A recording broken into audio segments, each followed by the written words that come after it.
네, 안녕하십니까, YJ입니다. 네, 드디어 2022년이 왔고요. 네, 2022년 기념으로 이제 2022년엔 뭐 어떤 영상을 만들어 볼까에 대해서 한번 이야기하는 시간을 가져보려고 만들어 봤습니다. 네, 웰컴 투 YJ 유튜브 고요. 뭔가 여기 지금 첫인사 이런 거 막 해보려고 생각했는데 사실 약간 영어로 해볼까 했었는데요.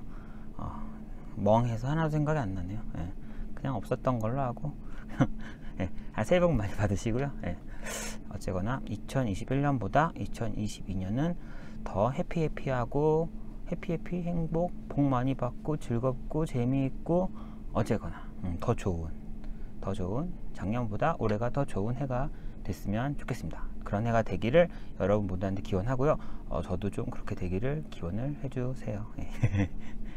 그래서 다 즐거운 2022년이 되면 좋겠습니다. 넘어갈게요.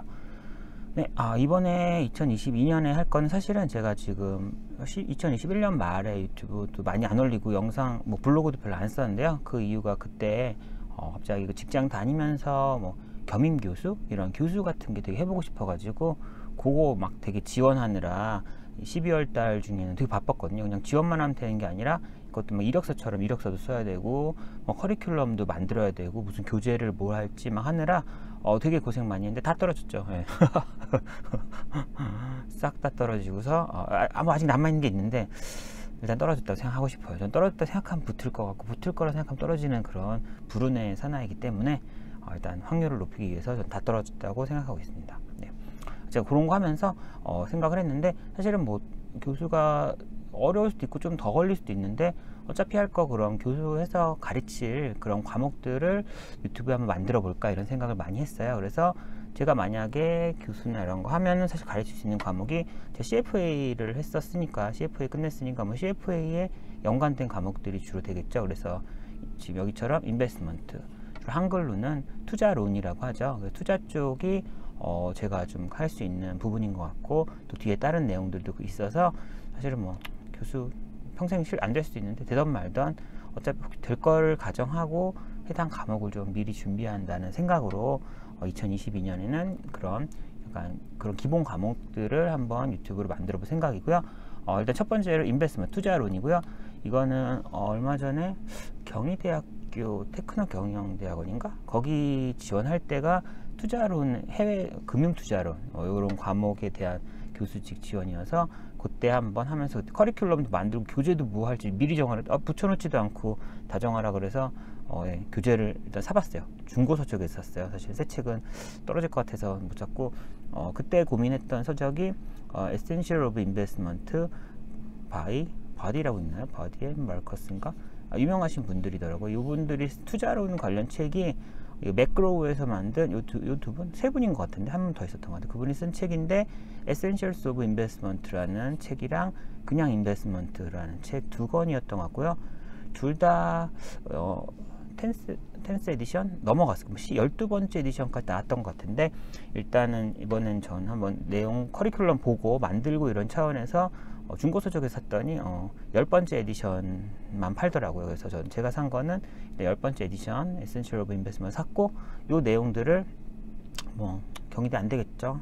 안 되더라도 일단 요 내용들을 한번 되었다라고 생각하고 이렇게 기초 과목을 좀 CFA 옛날 했던 것도 되새겨 가면서 만들어 볼 생각이에요. 그래서 해보면은 커리큘럼은 이거 적은 건 사실 이 책을 제가 아직 독파하진 않았어요. 사놓고 목차만 읽어보고 대충 훑어본 상태인데 이 내용들은 제가 옛날에 2014년인가 6년인가 헷갈리네. 이때 그 연대 파이낸스 MBA 다닐 때 그때 투자론 커리큘럼이 대략 이랬어가지고 거기에 제가 생각한 것만 그냥 일단 한번 추가해서 넣어봤어요. 제가 생각했던 내용들 추가 넣고 실제 커리큘럼은 달라지겠죠. 왜냐면 이 책을 이제 제가 스터디하고 나면은 아마 실질적인 커리큘럼이 나올 테니까 그냥 이거 대략적인 걸 해봤어요. 그 인베스트먼트라는 거의 주제는 보니까 목차도 보고 하면 대부분이 일단 포트폴리오에 대한 내용이 포트폴리오는 여러 개 자산군의 믹스겠죠. 복합적인 포트폴리오 얘기고 그 얘기하기 위해서 리스크, 리턴에 대한 개념 그리고 CAPM 맞나요? 캐피탈 에셋 프라이싱 모델이랑 또 있죠. 이피션트 프론티어도 나올 거고 이런 포트폴리오 개념이랑 그리고 인베스트먼트가 개별 자산의 밸류에이션 내용이 있더라고요. 근데 개별 자산이 자산군별 하나의 과목이 구성될 텐데 제 생각에는 이 투자론에서의 개별 자산 밸류에이션은 완전 깊게 들어가진 않을 것 같고 좀 간략한 밸류에이션이라고 생각해요. 일단 현재는. 그래서 에쿼티 밸류에이션이랑 본드 밸류에이션 그리고 파생 데리버티브 밸류에이션이 있는데 모르겠어요. 보니까 투자론의 커리큘럼들을 보면은 에쿼티랑 본드에 대해서는 간단하게 설명을 하고 데리버티브까지는 아마 너무 내용이 광범위하니까 이 부분은 별도 과목으로 빼는 것 같더라고요. 그래서 다른 인베스트먼트 쪽 커리큘럼 참고했을 때는 포트폴리오, 에쿼티 밸류에이션, 본드, 본드는 밸류에이션 안 하고 일드 커브 뭐 이런 전반적인 금리에 대한 내용이겠지만 그런 내용이 대부분이었던 것 같아요. 그래서 대략적으로 보면은 아마 이 앞쪽이 제가 그때 파이낸셜 MBA에서 했던 내용인데 앞쪽이 아마 다 포트폴리오 내용일 거예요. 포트폴리오 내용이어서 포트폴리오의 리스크 리턴 내용이 나오고 이 앞쪽은 뭐 개괄적인 내용이겠네요. 레이트 오브 리턴, 수익률의 개념, 시큐리티 마켓에 대한 시장에 대한 내용들 그리고 파이낸셜 인스트루먼트 뭐 금융 뭐 도구들 계산식 도구 개념들에 대한 펀더멘털 컨셉 이런 두 개를 기본적인 두 개 카테고리를 배웠던 것 같고요. 그리고 포트폴리오에 대해서 리스크 리턴, 리스크 어버전에 대한 위험 회피 성향에 대한 그럼으로써 뭐 그래프가 좀 곡선이 되죠 보통. 그리고 이게 캐피탈 에셋 얼로케이션 투 리스키 에셋 어떻게 캐피탈 에셋 CAPM을 얘기하면서 아마 나올 것 같은데 얼로케이션 자산 배분을 에셋 얼로케이션이라는 개념 자체가 포트폴리오 얘기니까 뭐 주식 채권의 그런 에셋군을 에셋 클래스를 어떻게 뭐 3대 7로 하니 4대 6으로 하니 뭐 그런 개념이 나오는 거죠. 그 다이버시피케이션은 이피션트 프론티어 이피션트 프론티어라는 걸 궁극적으로는 뭐 그려내고 그게 제일 효율적인 투자다. 그 선 위에 있는 거를 위에 있는 게 모든 것을 나머지 다른 거에 대한 절대적인 우위다. 뭐 이런 개념이 포트폴리오 이론에서 나오죠. 예, 그리고 이거는 제가 그때 한번 추가로 넣었던 아마 다른 작년에 한번 유튜브에서 만들었었는데요. Determinant of Portfolio Performance to on Update라는 내용으로 이게 그거죠. 전략적 자산 배분, 롱텀 자산 배분이 단기적인 수익률, 그러니까 단기적인 자산 배분 말고 롱텀 자산 배분 SAA가 전체 포트폴리오 수익률의 95%를 결정한다. 그리고 뭐 순간 조절하고 단기적으로 막 하는 건 5% 정도밖에 영향 끼치지 않는다라는 내용인데 이게 1990년도에 나왔나? 되게 옛날 거예요. 그래서 현재랑은 좀 다르지만 그냥 많은 사람들이 알고 있는 95%의 수익률은 SAA, Strategic Asset Allocation, 장기적인 그런 Asset Allocation 결정한다라는 내용을 한번 리뷰할 예정이고요.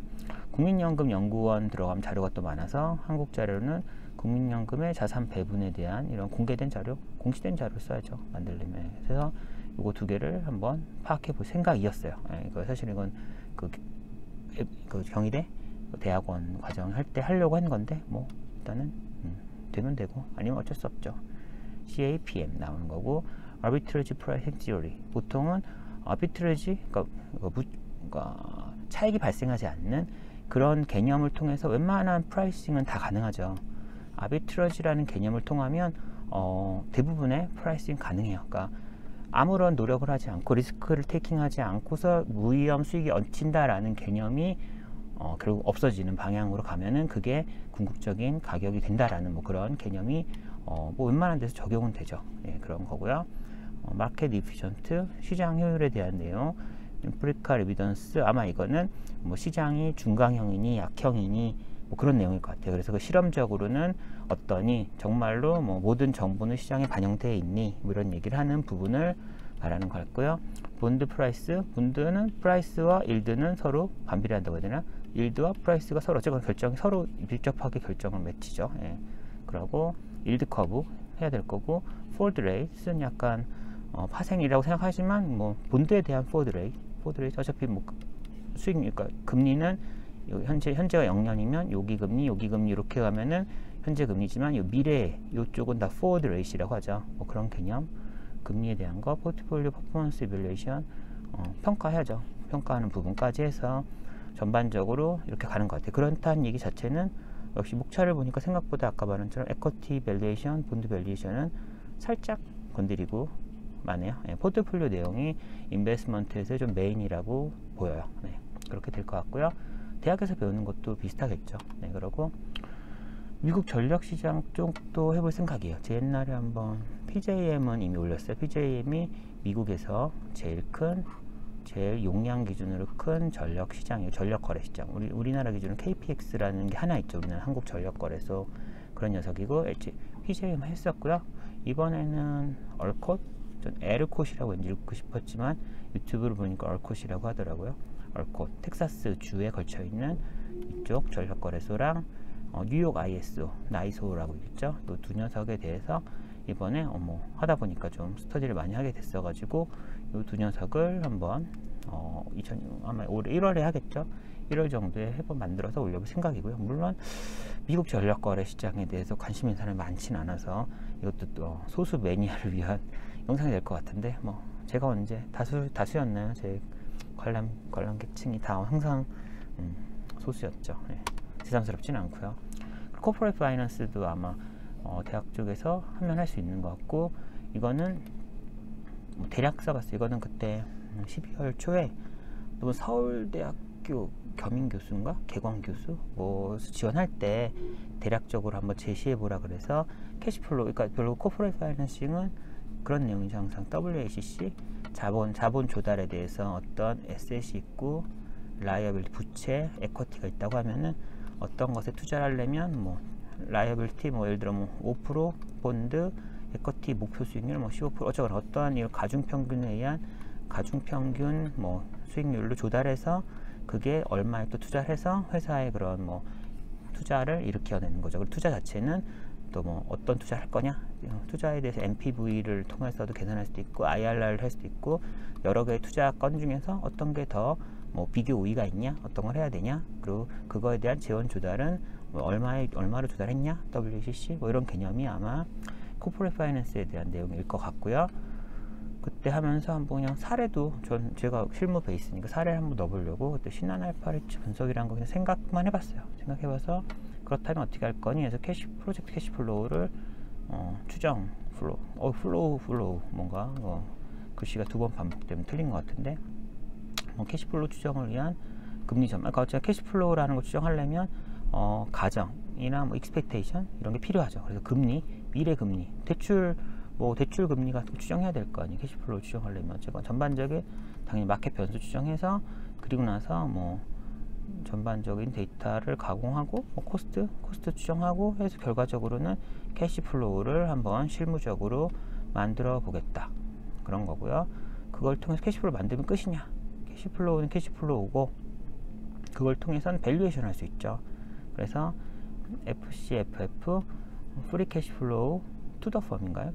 투더로 되나? 어쨌거나 회사 전체에 대한 프리 캐시플로우 또는 뎃을 이자까지 내고 나서 에쿼티 쪽에만 가는 FCFE를 통해서 뭐 에쿼티 밸류에이션을 할 수도 있고 회사 펌 밸류에이션을 할 수도 있고 펌 밸류에이션에서 뎃을 빼면은 또 이거 에쿼티 밸류에이션이 될 수도 있고 뭐 이런 개념이 나오죠. FCFF나 이런 데서 에비타 이런 개념에서도 EV 에비타에서도 나오는 거고요.